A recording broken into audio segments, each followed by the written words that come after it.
মৌলভী আব্দুস সুবহান সাহেবের সাথে আমার পরিচয় অনেক আগে থেকেই।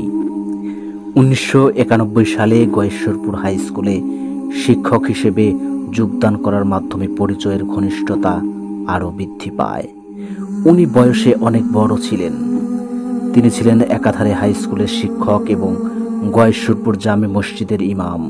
কিন্তু নিবিরোধী এই ভালো মানুষটার প্রতি করা হয়েছিল খুবই বড় অন্যায়। হাস্যকর এক অপরাধে ধুয়ো তুলে গ্রামের মানুষ কেড়ে নেয় তার ইমামত্ব। চাকরির মেয়াদ শেষ হলে তিনি চলে গেলেন পুরোপুরি অবসরে, কিন্তু তার সাথে যোগাযোগ ছিল। ধর্মীয় বিষয় ছাড়াও নানাবিধ আলোচনা করতাম আমরা। এই আলোচনার মাধ্যমেই একদিন জানতে পারলাম তিনি পানি পড়া তাবিজ দেওয়ার পাশাপাশি ঝাড়ফুঁকো করেন। নতুন তথ্য হলো আগে এই সব কম করতেন, কিন্তু সংসারের অভাবের কারণে এখন একটু বেশি করেন। যাই হোক, মূল গল্পে আসি। কর্মব্যস্ততার কারণে একসময় যোগাযোগ কমে আসে।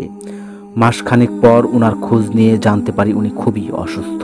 পরদিনই দেখতে যাই, দেখি ওনার দেহ কাঠামো শুকিয়ে যেন অর্ধেক হয়ে গেছে। আমি এসেছি জানতে পেরে পাশ ফিরে আমার দিকে শুলেন। তার অবস্থার কারণ জানতে চাইলাম। বললেন, না বাবা, এই অসুখ আমার আর সারবে না।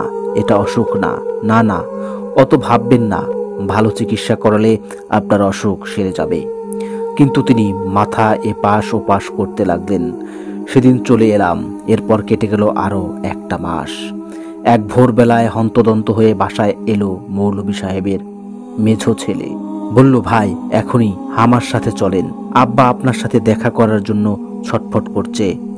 গেলাম তার সঙ্গে। ঘরে ঢুকে দেখি অবস্থা আসলে খুবই খারাপ। আমাকে দেখে সর্বশক্তি দিয়ে যেন নিজের কষ্ট সামলে রাখলেন। আমাকে ছাড়া ঘরের সকলকে বাইরে চলে যেতে বললেন। বাইরে যাওয়া মাত্রই আমার হাত দুটো ঝাপটে ধরে ফিসফিসিয়ে বললেন, বাবা, মনে আছে তোমাকে বলেছিলাম এটা কোনো অসুখ না? হ্যাঁ, মনে আছে। মিনিট খানেক অপলোক আমার দিকে তাকিয়ে রইলেন। তারপর সত্যি শোনালেন এক ভয়ানক গল্প। তার জবানিতেই তুলে ধরছি। মাস চারেক আগে ঘোলাপাড়া থেকে দুজন লোক এসেছিল। বলল তাদের পরিবারের এক মেয়েকে জিনে ধরেছে। তারা এসেছিল সকালে। বললাম, আজ আমার জরুরি কয়েকটা কাজ আছে, এখন তো যেতে পারবো না, মাগরিবের পর যাব। বাড়ির ঠিকানা বলে লোক দুটো চলে গেল। মাগরিবের পর হেঁটেই রওনা দিলাম। সেদিন ছিল পূর্ণিমা রাত। চারদিকে জ্যোৎস্নায় ঝলমল করছে। গয়েশ্বরপুর স্কুল ছাড়িয়ে উঠলাম ছোট যমুনার উপরের সেতুতে। সেতুর পর ডান হাতে বড় একটা বাঁশ ঝাড়। খুবই খারাপ জায়গাটা। অনেক কিছু দেখেছি ওখানে। ঝাড়টার পাশাপাশি যেতেই মুখোমুখি এসে দাঁড়ালেন সুদর্শন এক যুবক। সাধারণ কেউ দেখলে তাকে আর 10 জন মানুষের মতোই মনে করত, কিন্তু দুচোখের গনগনে দৃষ্টি মুহূর্তে আমাকে বলে দিল ওটা কি। অনেক বছর ধরে ওই রকম দৃষ্টির সঙ্গে আমি পরিচিত। কিছু না বলেই পাশ কাটাতে গেলাম। মৌলভী সাহেব, আছর ছাড়াতে যাচ্ছেন? হাসলো ওটা। চুপচাপ এগিয়ে গেলাম ওটাকে পেছন ফেলে। যাবেন না মৌলভী সাহেব, বলল ওটা। কেন? বললাম, আমি গেলে আপনার ক্ষতি হবে, কারণ আমি ধরেছি মেয়েটাকে। এবার রেগে গেলাম। কি ক্ষতি করবি রে তুই? তোর মতো ওই রকম অনেক জিনিস দেখা আছে আমার। হুমকিও শুনেছি, কেউ ক্ষতি করতে পারেনি আমার, কিন্তু আমি পারবো। ভেসে এলো ঠান্ডার স্বর। যা ভাগ বেটা।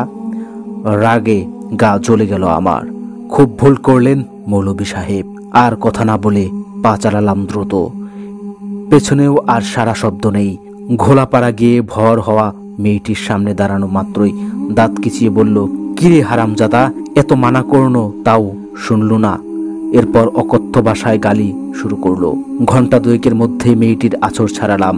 শেষমেশ তাড়ালু, হামাক তাড়ালু, কুত্তার বাচ্চা, বুঝবো এখন বুঝবো, এই বলে বিকট এক চিৎকার মেরে মেয়েটি জ্ঞান হারালো। কিছু পরে বাড়ির দিকে রওনা হলাম।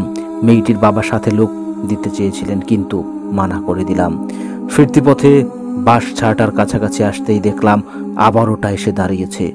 এবার আর সুন্দর চেহারায় নয়, আসল রূপে। চোখ দুটো যেন জ্বলন্ত কয়লার টুকরো। শরীরের উপরের অংশসহ বাম পায়ের হাঁটু পর্যন্ত ভালুকের মতো বড় বড় লোম। ডান পায়ে দগদগে ঘা, 2 হাঁটুর উপর বাড়তি দুটো চোখ, আর মনে হলো রক্তের মতো লাল টকটকে বিরাট এক জিভ নেমে এসেছে বুক পর্যন্ত। কিরে শহরের বাচ্চা, মেয়েটির আঁচড় ছাড়িয়ে নিয়ে এলি, আমাকে থাকতে দিলি না? ভয়ঙ্কর গলায় বলতে লাগলো। হারামজাদা, এত নিষেধ করলাম তাও শুনলি না কেন? প্রত্যেকটা কথার সাথে সাথে ছিটকে ছিটকে পড়ছে আগুনের কণা। আমার কাজ আমি করেছি বললাম যথাসম্ভব স্বাভাবিক স্বরে। কাজ করেছিস তাই না, বল শক্তি দেখালি, এত বড় সাহস তোর, এবার দেখ আমার শক্তি। দপ করে জ্বলে উঠল একটা আগুনের গোলা। কিছু বুঝে ওঠার আগেই সোজা ছুটে এসে ঢুকে গেল আমার ভেতর। পড়তে পড়তে সামনে নিলাম, সারা শরীর যেন আগুন ধরে গেছে। কোনো মতে বাড়িতে এসে সেই যে শুয়ে পড়লাম, আর উঠতে পারলাম না। জানতাম আর উঠতে পারবো না, তাই তোমাকে বলেছিলাম এটা অসুখ না। গত কয়েক মাস ধরে ওটা কেবল আমার ভেতর বসে গল গল করে হেসেছে আর চুষে চুষে খেয়েছে আমাকে। চুপ করলেন মৌলভী সাহেব। চোখ দিয়ে টপ টপ করে পানি পড়তে লাগলো। খানিকক্ষণ পর বললাম, আর কিছু বলতে চান? এপাশ ওপাশ মাথা নাড়ালেন, বলতে চান না। কিছুক্ষণ থেকে বিদায় নিয়ে চলে এলাম। বাড়ি ফিরে আসার মিনিট 20 পরে খবর পাই মৌলভী সাহেব মারা গেছেন।